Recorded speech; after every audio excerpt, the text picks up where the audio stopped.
First ever factory outlet, Chandanagar, Mukunda Jewelers, opening soon. No making charges.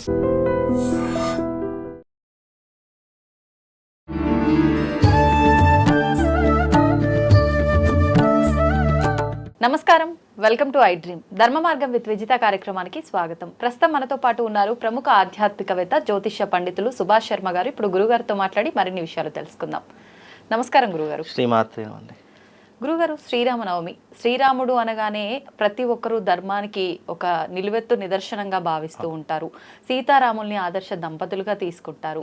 వాళ్ళిద్దరి గురించి మాట్లాడుకోవాలన్నా, వాళ్ళిద్దరికి సంబంధించి మనం ఏదైనా కృతజ్ఞత తెలుపుకోవాలన్నా, ఏదైనా ఆచరించాలన్నా కూడా శ్రీరామనవమి రోజున మనందరం కూడా చాలా చక్కగా జరుపుకుంటూ ఉంటాము, విధి విధానాలని ఆచరిస్తూ ఉంటాం. ఏంటి అసలు శ్రీరామనవమి విశిష్టత ఏంటి? ఆ రోజు మనం ఏ రకంగా విధి విధానాలు ఆచరించాలి? తప్పకుండా తెలియజేస్తానమ్మా. ముందుగా ప్రేక్షకులందరికీ శ్రీమాత్రే నమః, శ్రీ గురుభ్యో నమః. జ్ఞానినాంనపి చేతాంసి దేవి భగవతీ హిసా బలాయ కృష్ణమోహాయ మహామాయ ప్రయశ్చతే. శ్రీరామ రామ రామేతి రమే రామే మనోరమే సహస్రనామ తత్తుల్యం రామనామవరాననే. లోకానికి ఆదర్శము, ధర్మానికి ఆదర్శము శ్రీరామచంద్రుడు. అయితే శ్రీరాముడి యొక్క జన్మదిన వేడుకలు జరుపుకునేటటువంటిది శ్రీరామనవమి. వసంత ఋతువులో చైత్రశుద్ధ నవమి రోజు పునర్వసు నక్షత్రయుక్తంగా మధ్యాహ్నం 12 గంటల సమయంలో జన్మించినటువంటి వాడు శ్రీరాముడు. కౌసల్య పుత్రుడు శ్రీరామచంద్రుడు. లోకానికి ఆదర్శం ఎందుకు అనంటే ధర్మాన్ని నిలబెట్టినటువంటి వాడు, ధర్మపరాయణుడు ఎవరైనా ఉన్నారు అంటే అది శ్రీరాముడి పేరే మనం మొట్టమొదటిగా చెప్తూ ఉంటాం. అవునండి. ఇక్కడ ప్రతి ఒక్కరూ గుర్తుంచుకోవాల్సిన అంశం ఏంటంటే ధర్మము వేరు, శ్రీరాముడు వేరు కాదు. ధర్మం అంటే శ్రీరాముడు, శ్రీరాముడు అంటేనే ధర్మము. ఈ రెండు వేరువేరుగా మనం విడదీసి చూడలేము. రెండు కలగలిపితేనే శ్రీరామచంద్రుడు అని అర్థం వస్తుంది. అయితే ఈ శ్రీరామనవమి అనేటటువంటిది చైత్రశుద్ధ నవమి రోజున పునర్వసు నక్షత్రం వచ్చినటువంటి రోజున మనము ఈ శ్రీరామచంద్రుడి యొక్క కళ్యాణాన్ని జరుపుకుంటాము. అయితే నిజానికి ఇది డోలోత్సవం జరుపుకునేటటువంటి సందర్భము. కానీ కాలమానం ప్రకారము అప్పుడున్నట్టు అంటే ఇప్పుడు మనము ఎగ్జాక్ట్లీ డే టు టైం చెప్తున్నామంటే ఆనాటి కాలగమనం ప్రకారం మనకు వచ్చినటువంటి సందేశం ప్రకారము మనము గురువారం రోజున స్వామివారు జన్మించారు. ఆ సమయంలో జన్మించినటువంటి కాలమానం ఇప్పుడు అంటే ఇంగ్లీష్ క్యాలెండర్లో వచ్చేసాయి. అప్పుడున్నటువంటి తిథివార నక్షత్రాన్ని లెక్క వేస్తే ఇప్పుడున్నటువంటి దానికి అంచనా వేస్తే గనక ఆయన చైత్రశుద్ధ నవమి నాడు పుట్టాడు అని చెప్పేసి మనము అంచనా వేసుకోవచ్చు. అయితే ఈ నవమి రోజున స్వామివారి యొక్క డోలోత్సవము, భద్రాచలంలో సీతారాముల కళ్యాణోత్సవం. అంటే మనకు భద్రాచలంలో ఏ పద్ధతితో అయితే జరుగుతుందో తెలంగాణ రాష్ట్రం అంతా కూడా అదే పద్ధతిని పాటిస్తాము. అక్కడ సుముహూర్తం ఏ పద్ధతితో పెడతామో ఇక్కడ కూడా అదే సుముహూర్తానికి కళ్యాణం అనేటటువంటిది ప్రతి ఆలయంలో కూడా జరుపుకుంటూ ఉంటాము. అయితే ఇది మధ్యలో వచ్చినటువంటి పరంపర. అంటే మొదట శ్రీరాముడు జన్మించినటువంటి విధానమే చెప్పడం జరిగింది తప్ప రామాయణంలో కళ్యాణం అనేటటువంటిది పుట్టిన సమయంలో జరపాలని చెప్పేసి ఎక్కడ కూడా ప్రస్తావన లేదు రామాయణంలో. కాకపోతే మధ్యంతరంలో వచ్చినటువంటి ఆచార వ్యవహార సాంప్రదాయాలలో శ్రీరాముని యొక్క జన్మదినం రోజునే కళ్యాణం జరుపుకోవాలి అని శాస్త్ర సమ్మతమైనటువంటి కొన్ని అంశాల ఆధారంగా ఈ కళ్యాణం జరుపుకుంటాం. నిజానికి శ్రీరాముడికి ఈ నవమి రోజున జరుపుకోవాల్సినటువంటి విధానం ఏంటంటే ఈ డోలోత్సవం అంటే తొట్లిలో వేసి శ్రీరాముడిని పూజించుకునేటటువంటి పద్ధతి అనేటటువంటిది ఆచారం. అది కొన్ని దేవాలయాలు ఇప్పటికీ కూడా ఆచరిస్తూ ఉన్నారు.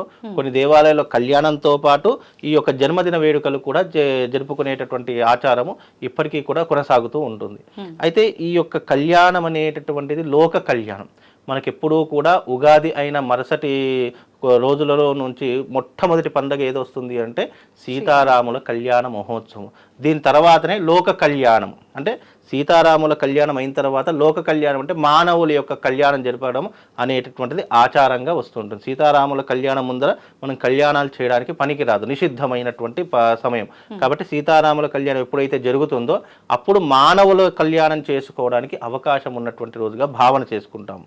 అందులోనూ సీతారాముల కళ్యాణం ఏం చేయాలి, విధి విధానాలు ఎలా ఉండాలి అని అంటే ప్రతి ఒక్కరు అప్పట్లో ఏంటి అంటే ఇంటి ముందరనే పందిరి వేసుకొని చక్కగా బొమ్మల కొలువులు పెట్టుకొని చక్కగా సీతారాముల విగ్రహాలు పెట్టుకొని ప్రతి ఒక్క ఇంటి ముందర కళ్యాణాన్ని ఆచరించేటటువంటి పద్ధతులు ఉండేటటువంటి. ఇప్పుడు అలాంటి పద్ధతులన్నీ కనుమరుగైపోయి ఎక్కడైతే దేవాలయాలు ఉన్నాయో, శ్రీరాముడి యొక్క ఆలయాలు ఎక్కడైతే ఉన్నాయో, వైష్ణవ ఆలయాలు ఎక్కడైతే ఉన్నాయో అక్కడ వైభవంగా ఈ కళ్యాణాలను ఆచరించడము, దీనికి అనేక రకాలైనటువంటి విధానాలు జరిపించడము ఇప్పుడు అనాదిగా వస్తున్నటువంటి ఆచార సాంప్రదాయాల్లో ఒకటి. రాముడు అనేటటువంటి వాడు ధర్మపరాయణుడు అని చెప్పడం జరిగింది. అయితే ఇక్కడ రాముడు వెళ్ళినటువంటి సమయాన్ని బట్టి రాముడు ధర్మపరాయణుడు అనడానికి నిదర్శనము ఎన్నో రకాలుగా శ్రీరామాయణంలో మనకు వాల్మీకి రాసినటువంటి రామాయణంలో ఒక్కొక్క అంశాన్ని తెలియజేసేటటువంటి పద్ధతులు చాలా రకాలుగా ఉన్నాయి. అయితే ఇప్పుడున్నటువంటి ప్రస్తుత కాలంలో ఏంటి అంటే గనక సీతారాముల కళ్యాణం అనేటటువంటిది జరుపుకోవడము, ఆయనకు మనము అందించేటటువంటి ఎంతో గొప్పనైనటువంటి విధానాల్లో ఈ సీతారాముల కళ్యాణం ఒకటి కృతజ్ఞతాభావంగా.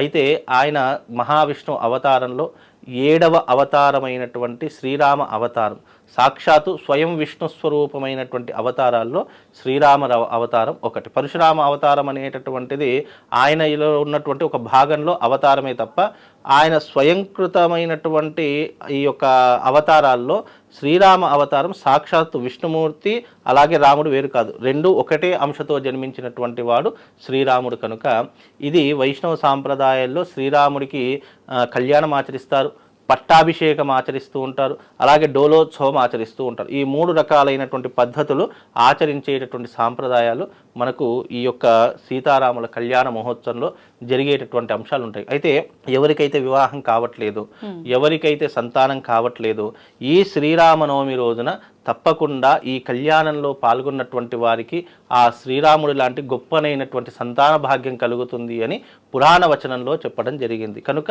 ఈ కళ్యాణం అనేటటువంటిది ప్రతి ఒక్కరూ ఆచరించాలి. అయితే శ్రీరామనవమి రోజున ఉదయం తొందరగా నిద్రలేవాలి, సూర్యోదయానికి పూర్వమే నిద్రలేచి ఇల్లంతా కూడా శుభ్రం చేసుకొని ఇంట్లో దీపాలు వెలిగించుకొని ఆ స్వామివారి యొక్క నామస్మరణ చేసుకొని చక్కగా దగ్గరలో ఉన్నటువంటి దేవాలయానికి వెళ్ళాలి. కొంతమంది ఇప్పుడు వసంత మాసం కాబట్టి ఈ మాసంలో అంతా కూడా ఈ చైత్రమాసం అంతా కూడా స్వామివారి యొక్క దీక్షను తీసుకుంటూ ఉంటారు. ఇందులో వసంత నవరాత్రులను కూడా మనం చేసుకుంటూ ఉంటాము. అయితే ఇది 30వ తారీఖు నుంచి ప్రారంభమై 7వ తారీఖు రోజున పరిసమాప్తి అవుతుంది. అంటే శ్రీరామనవమి తెల్లవారి పరిసమాప్తి అయ్యేటటువంటి రోజులు. కనుక ఈ యొక్క నవరాత్రుల్లో ఎవరైతే నిష్ఠగా ఉంటారో తప్పకుండా స్వామివారి యొక్క అనుగ్రహాన్ని పొందుతూ ఉంటారు. కళ్యాణంలో పాల్గొన్నటువంటి వారికి స్వామివారి యొక్క తలంబ్రాలు తీసుకోవడం ద్వారా శీఘ్రంగా కళ్యాణాలు జరిగేటటువంటి అవకాశాలు ఉన్నాయి. సంతానం లేనటువంటి వారికి కూడా ఆ స్వామివారి యొక్క తలంబ్రాలను ఇవ్వడం ద్వారా సంతాన భాగ్యం కూడా కలుగుతుంది అని పురాణ వచనంలో చెప్పడం జరుగుతుంది. కనుక ఇది అత్యద్భుతమైనటువంటి శ్రీరాముడికి మనం అందించవలసినటువంటి పూజనీయమైనటువంటి ఎన్నో రకాలైనటువంటి కైంకర్యాలు చేయడానికి ఇది ఒక సాధనలా పనిచేస్తూ ఉంటుంది.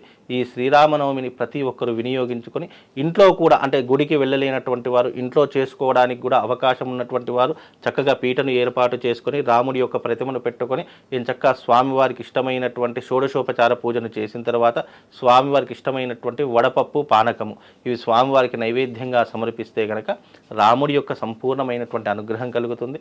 అందులోనూ ఆ శ్రీరాముడి యొక్క అనుగ్రహం కలిగితే మన జన్మ ధన్యమవుతుంది అని శాస్త్రవచనం. అమ్మ మంచి విషయాలు తెలియజేశారు గురుగారు, ధన్యవాదాలు. శ్రీవాత్రే.